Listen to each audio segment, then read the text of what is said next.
আসসালামু আলাইকুম ভিউয়ার্স, আপনারা দেখতে পাচ্ছেন একবারে অল্প বয়সে একজন কারিগর তৈরি হয়ে গেছে। যে পরোটা ভাজতেছে, অসাধারণ দক্ষতার সহিত পরোটাগুলো ভাজছে, অনেক সুন্দর ভাবে ভাজছে। যে কত সুন্দর করে বানাচ্ছে, বেলুনে বেলছে, দেখতে পাচ্ছেন আপনারা।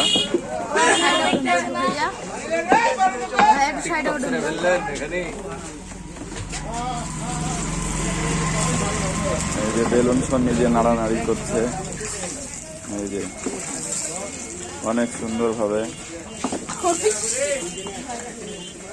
এত অল্প বয়সে যে সে মানে কারিগর হয়ে গেছে, মানে এটা আসলে ভাবনার বাইরে। আর কাজের উপরে থাকলে আসলে কারিগর হওয়া সহজ।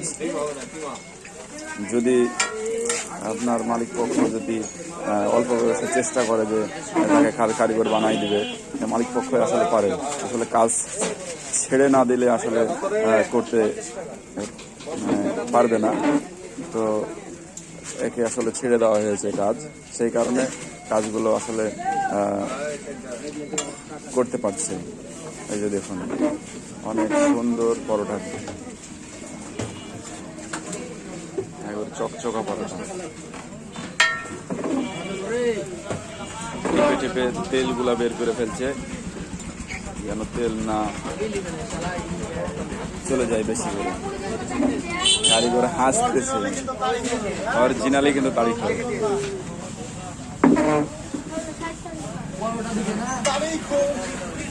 দুইটা পরোটা দে।